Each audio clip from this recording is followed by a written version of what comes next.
Mic দে mic. আরে বেটা ওরাও কত কয়, আমি মুখ লাগাই স্লোগান শুয়ে পড়, স্লোগান দিবি, আমি যখন স্লোগান দিব।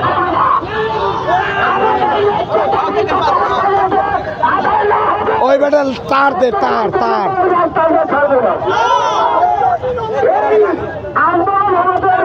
মেশিনের দিকে।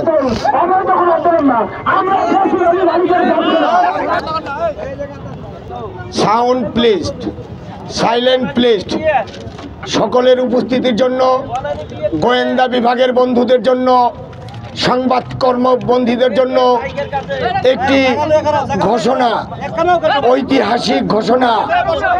আমরা 2007 এই বেটা ওই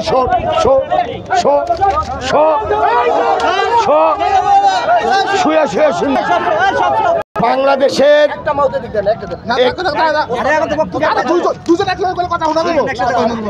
হওয়ার পর শহীদ আসাদের একটি ওয়াদা পূরণ করেছিলেন 2007 সালে তৎকালীন তত্ত্বাবধায়ক সরকারের সময়, ফখরুদ্দিন মঈনুদ্দিন স্যারের সরকারের সময়। ওই সময় 2007-এ 111-এর পরে সরকারের ভূমিকা পালন করেছিলেন অন্তর্বর্তীকালীন সরকার। ফখরুদ্দিন স্যার সরকারের সেকেন্ড পার্ট হিসেবে ভূমিকা পালন করেছিলেন মইনু আহমেদ স্যার। ফখরুদ্দিন স্যারের সিদ্ধান্ত অনুযায়ী, মইনু আহমেদের স্যারের সিদ্ধান্ত অনুযায়ী তৎকালীন যোগাযোগ উপদেষ্টা জেনারেল মতিন সাহেব গোয়েন্দার মাধ্যমে সিএনজি চালকদের ঘরে ঘরে খবর নিয়ে দেখেছে এরা সর্বহারা শ্রেণীর প্রথম কাতারে গিয়ে পৌঁছেছে। আর মালিকেরা 1.5 লক্ষ টাকার গাড়ি দিয়ে 150 কোটি টাকার মালিক হয়েছে। সাথে বন্ধুত্বপূর্ণ আচরণ করেছেন মালিক সম্প্রদায়ের সাথে।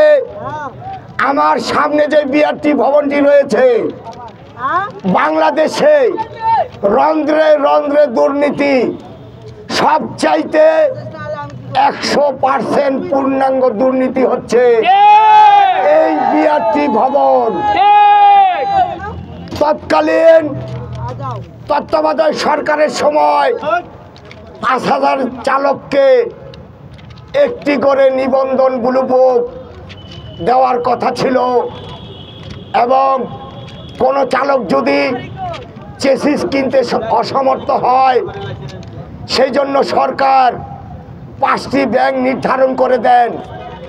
ব্যাংকের কাজ হলো অর্থকে লগ্নি করা। তাই গত 15 বছরে বাংলাদেশের শ্রেষ্ঠ দুর্নীতিবাজ সরকার আওয়ামী লীগ সরকার আমাদের কান্না অনুনয় বিনয় শোনেননি। এই বিআরটিতে বেশ কয়েকবার ঘেরাও দিয়েছিলাম, এমনকি স্মারকলিপি দিয়েছিলাম। এই বিআরটিতে একটি তেলেস্মাতি কাণ্ড হয় শুভঙ্করের ফাঁকির মতো। সেটা হচ্ছে, এই বিআরটির সর্বপ্রধান ব্যক্তি হলেন বিআরটির চেয়ারম্যান। সংবাদপত্র কর্মী বন্ধুগণ, প্রশাসনের কর্মী বন্ধুগণ, গোয়েন্দা বিভাগের বন্ধুগণ, আপনারা জেনে খুশি হবেন, রাষ্ট্রের উপরতলার লোকেরা কিছুদিন পর পর এই বিআরটির চেয়ারম্যানকে বদলি করে আরেকটি হাবাগোবা বিআরটির চেয়ারম্যান বসান। আমরা দেখেছি হবুচন্দ্র রাজার দেশে গবুচন্দ্র কাউয়া কাদেরের নির্দেশে বাংলাদেশে 22টি মহাসড়ক আছে। প্রত্যেকটি মহাসড়ক 300 ফিট চওড়া ব্রিটিশ আমল থেকে। আপনারা সচিবালয়ের পর্চাগুলো দেখেন, সেই কাউয়া কাদের তার বড় বউকে বেবি ট্যাক্সি চালকের সাথে ভেগে গিয়েছিল। কাউয়া কাদেরের প্রথম বউ ভাত কাপড় না পেয়ে বেবি ট্যাক্সি চালকের সঙ্গে পরকীয়া হয়ে চলে যায়। কাউয়া কাদের বেবি ট্যাক্সি চালকদের দেখতে না পেরে 22টি মহাসড়কে সিএনজি চলাতে দেন। আপনারা মিডিয়া আছে, সবাইকে অনুরোধ করব, আপনারা দেখেন মানিকগঞ্জ মহাসড়কে, ময়মনসিংহ মহাসড়কে, চিটাগাং রোড মহাসড়কে, এমনকি সিলেট মহাসড়কে এখনো এই মুহূর্তে ভটভটি, নসিমন, করিমন, এমনকি পুলিশের মান্তির মাধ্যমে বেবি ট্যাক্সি চলছে, সিএনজি চলছে।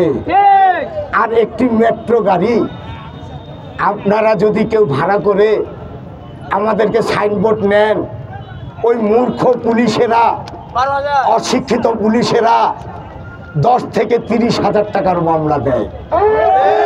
অথচ এই শহরে ছোট বড় 1000 সিএনজি মালিক ঘুরে ফিরে 50,000 চালকরে কষ্ট দেয়। আর 50,000 চালক এই শহরে 1 কোটি যাত্রীরে কষ্ট দেয়। চালকেরা মালিকের অত্যাচারে অমানুষ হয়ে, চালকেরা বোঝে না ম্যাডারের টাওয়ারের ম্যাডাম অথবা কাজের বুয়া সদরঘাট বনানী থেকে 600 টাকা ভাড়া, অথচ দূরত্ব 6 কিলোমিটার। আমরা যে অমানুষ হই, আপনারা যে বুদ্ধি বেচি, বিভিন্ন দলের বুদ্ধি বেচি এবং ধনকুবেরদের মিডিয়া সংস্থা, বড় বড় মিডিয়া সংস্থা একবারও কেন মালিকদের পক্ষে যে আইন বহাল আছে, আপনারা জানেন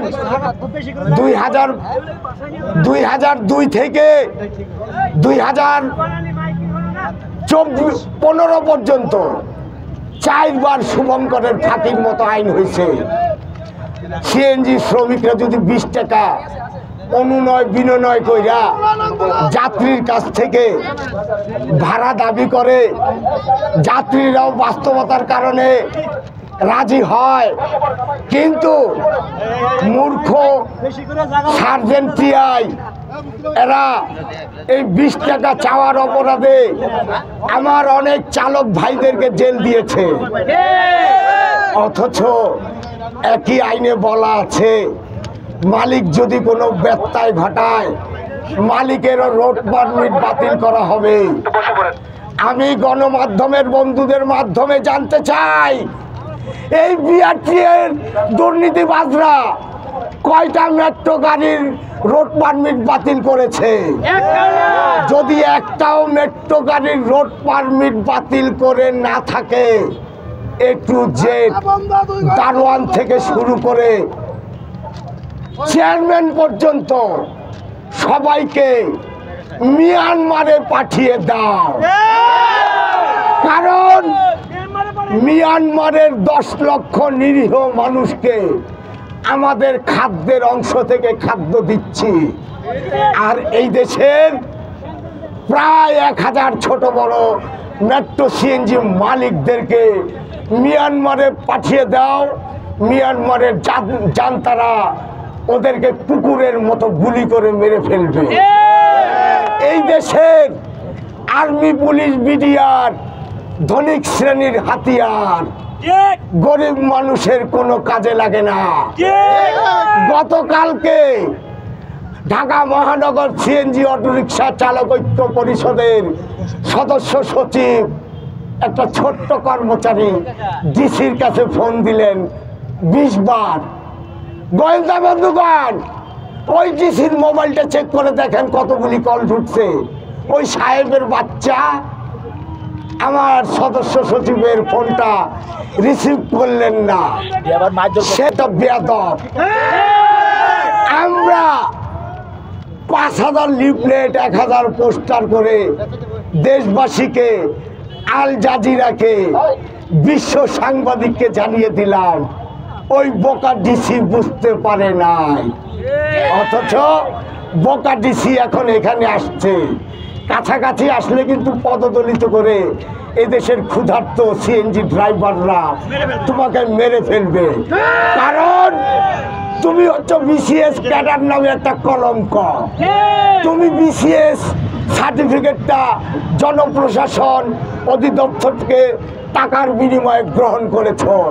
কারণ তুমি যদি আমাকে আমার সঙ্গে টেবিল টকিংয়ে বসো, তুমি 2 ক্লাসের ছাত্রর বেশি হবে না। অথচ বিসিএস ক্যাডার